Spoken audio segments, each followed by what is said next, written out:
Hello everyone. आज की इस वीडियो में हम लोग पाइथन में इस पैटर्न को प्रिंट करना सीखेंगे। तो चलिए वीडियो को स्टार्ट करते हैं। इस पैटर्न को जरा देखोगे तो सबसे पहले फर्स्ट रो में यहाँ पे ए है, अल्फाबेट ए है, then A B, and then third row में A B C, and then fourth row में है A B C D, right. तो इस टाइप के पैटर्न को प्रिंट करने के लिए तो सबसे पहले आपको अल्फाबेट्स का आस्की कोड पता होना चाहिए, आस्की रेंज पता होना चाहिए, ठीक है। तो देखो capital A to capital Z का जो आस्की कोड होता है, जो आस्की वैल्यू का जो रेंज होता है वो होता है 65 टू 90 होता है, ठीक है, right. Small A to small Z का होता है आपका 97 टू 122, ठीक है। This is the ASCII value for small alphabet, perfect. और 0 to 9 डिजिट के लिए जो आस्की कोड होता है, 0 to 9 के लिए जो आस्की कोड होता है वो होता है 48 to 57, ठीक है, 48 to 57।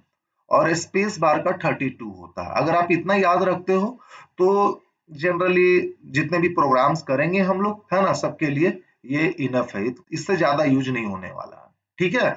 चलिए, तो अब हम लोग इसके कोड को समझते हैं कि इसको कैसे हम लोग प्रिंट करेंगे। तो देखो यहाँ पे क्या है, कैपिटल ए का आस्की कोड तो हो गया आपका 65, ओके। और लास्ट अल्फाबेट इस पैटर्न में यूज हुआ है डी। डी का आस्की कोड क्या होगा, 65, 66, 67 and 68। 68 will be the ASCII code for alphabet D. No issue? Okay. तो चलिए अब इसको हम लोग देखते हैं कि कैसे प्रिंट कर सकते हैं, इसका लॉजिक क्या हो सकता है, राइट। तो सीधा हम लोग आते हैं पाइथन आईडीएलई में, और हम लोग अभी नेस्टेड फॉर लूप की मदद से इस पैटर्न को भी प्रिंट करना सीखेंगे, राइट। चलिए, तो सबसे पहले मैं क्या करता हूँ, for R in range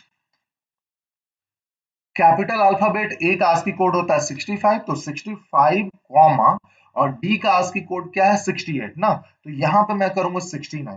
by default step value तो 1 होता ही है, आप चाहो तो यहाँ पे डिफाइन करो या ना करो, ठीक है। Then for C in range, यहाँ पे मैं करूंगा 65 comma R plus 1 and print C H R. यहाँ पे एक C H R function use करना पड़ेगा। C H R function converts the ASCII value to their corresponding alphabet, ठीक है। अभी मैं आपको एक्सप्लेन करूंगा ये, ठीक है। चलिए, end with space bar, now just only use the print function to change the line. आइए सबसे पहले इसको एग्जीक्यूट करके देखते हैं कि सही आउटपुट आ भी रहा है या नहीं, उसके बाद मैं आपको कोड को एक्सप्लेन करता हूँ। तो देखिए बिल्कुल परफेक्ट आउटपुट आ रहा है, A B C and A B C D, ठीक है। आइए अब हम लोग इसको समझते हैं, ओके। तो मैंने क्या कहा आपको, कैपिटल ए का जो आस्की कोड होता है वो 65 होता है, ठीक है। तो सबसे पहले देखो आर का वैल्यू हम लोग का यहाँ पे क्या हो रहा है, आर का वैल्यू हो रहा है 65, ठीक है। यहां से स्टार्ट हुआ for R in range, R का स्टार्ट वैल्यू क्या है 65, ओके। देन आप आओगे इनर लूप में, ये आपको पता ही है ना, सी इन रेंज 65, सी का वैल्यू भी 65 हो जाएगा, है ना। और यहाँ पे मैंने किया r प्लस 1, है ना। मैंने आपको बताया था कि आपको इस शेप का पैटर्न को प्रिंट करना है तो आपको इस लॉजिक को पकड़ करके चलना है, ठीक है। सारा का सारा पैटर्न जो है इस लॉजिक से सॉल्व हो जाने वाला है, ओके। तो यहाँ पे हम लोग करेंगे r प्लस 1, है ना। तो r का वैल्यू क्या है 65, 65 प्लस 1 66, यानी कि ये लूप जो एक ही बार चलेगा, इनर लूप, ठीक है, okay. Then print C H R C, C का वैल्यू क्या है 65, तो 65 को हम लोग करस्पॉन्डिंग कैरेक्टर में कन्वर्ट कर रहे हैं, करस्पॉन्डिंग अल्फाबेट में कन्वर्ट कर रहे हैं। तो 65 किसका आस्की कोड होता है, अल्फाबेट, कैपिटल अल्फाबेट ए का, तो यहाँ पे ए प्रिंट हो जाएगा। Then end with space bar, थोड़ा सा स्पेस आ जाएगा, ओके। दोबारा से आप इनर लूप में जाओगे तो सी का वैल्यू 66 पॉसिबल है नहीं, ये इनर लूप फॉल्स हो चुका है ना। और जब ये लूप फॉल्स होगा तो ये प्रिंट फंक्शन काम करेगा। ये प्रिंट फंक्शन क्या करता है, इस लाइन में बिना कुछ प्रिंट किए it will shift the cursor to the beginning of the next line. Now you will go to the main loop, okay। In main loop this time the value of r would be 66, क्योंकि step value क्या है 1 है ना। तो 65 से 66 हो गया r का value, okay. Again you will come to the inner loop for c in range, c का वैल्यू क्या होगा सर 65 होगा। जब c का वैल्यू 65 होगा तो print C H R of C, है ना। 65 को करस्पॉन्डिंग कैरेक्टर में कन्वर्ट करिए तो क्या हो जाएगा हमारा यहाँ पे ए हो जाएगा, capital A, and with space बार। फिर से आप इस इनर लूप में जाओगे, सी इन रेंज, इस बार सी का वैल्यू क्या हो जाएगा, 66 हो जाएगा। ठीक है, फिर से print C H R of C, C को करस्पॉन्डिंग कैरेक्टर में कन्वर्ट करना है। तो सी का वैल्यू 66 है, तो 66 किसका आस्की कोड होता है, कैपिटल बी का, तो यहाँ बी आ जाएगा। फिर से जाओगे इनर लूप में, सी इन रेंज, सी का वैल्यू क्या 67 पॉसिबल है, नहीं पॉसिबल है, क्यों, क्योंकि आर का वैल्यू जो है आपका वो 66 है, तो 66 plus 1 67, 67 is the stop value, and stop value will be excluded, है ना। तो ये इनर लूप हमारा फॉल्स हो चुका है। अब प्रिंट फंक्शन काम करेगा, प्रिंट फंक्शन क्या करेगा, इस लाइन में बिना कुछ प्रिंट किए it will shift the cursor to the beginning of the next line.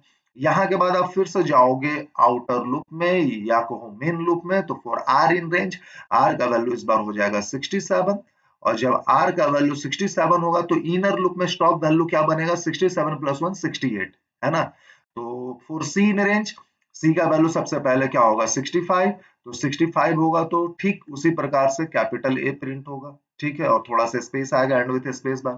फिर से ऊपर जाओगे तो सी का वैल्यू क्या हो जाएगा 66, 66 किसका अल्फाबेट होता है, तो कैपिटल बी का, तो यहाँ कैपिटल बी प्रिंट हो जाएगा।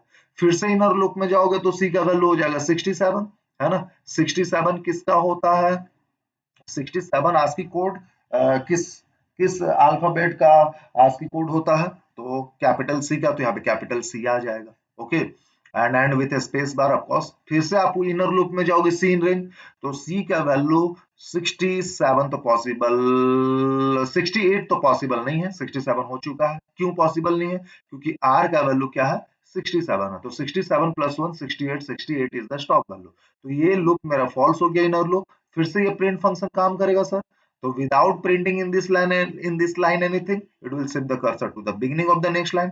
फिर से गए आउटर लूप में, फॉर आर इन रेंज, इस बार आर का वैल्यू हो जाएगा 68, और जब आर का वैल्यू 68 होगा तो फिर से आओगे आप इनर लूप में, सी इन रेंज, सी का वैल्यू फिर उसी प्रकार से क्या होगा 65 होगा, 66 होगा, और क्या होगा 67 भी होगा, और 68 भी होगा, 69 नहीं होगा। क्यों, क्योंकि R का वैल्यू 68 है, तो 68 plus 1 69, 69 is the stop value. ठीक है, तो C का क्या क्या पॉसिबल वैल्यू हो सकता है, 65, 66, 67 एंड 68।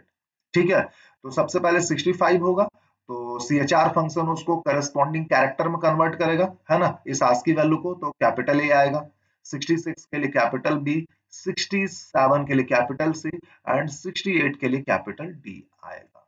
ठीक है, फिर से आप इनर लूप में जाओगे तो इनर लूप तो फॉल्स हो चुका है, ये आपको पता है ना, सी का वैल्यू 69 पॉसिबल नहीं है। ओके, तो ये इनर लूप फॉल्स होगा तो ये प्रिंट फंक्शन काम करेगा। ये प्रिंट फंक्शन क्या करेगा, इस लाइन में बिना कुछ प्रिंट किए it will shift the cursor to the beginning of the next line. यहाँ के बाद आप फिर से चले गए आउटर लूप में, है ना, मेन लूप में चले गए, तो for R in range, R का वैल्यू 69 पॉसिबल नहीं है। आर का वैल्यू 69 क्यों पॉसिबल नहीं है, because 69 is the stop value, और जब मेन लूप फॉल्स होता है तो प्रोग्राम हमारा रुक जाता है। तो फाइनल आपको ये पैटर्न इस लॉजिक के अकॉर्डिंग, इस कोड के अकॉर्डिंग आपको मिलेगा। ठीक है, आइए एक बार फिर से इसको रन करते हैं। आई होप आपको ये कोड समझ में आया होगा। देखिए A B, A B C, A B C D.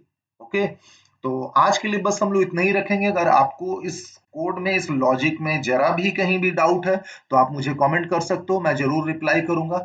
तब तक के लिए गुड बाय, जय हिंद, जय भारत।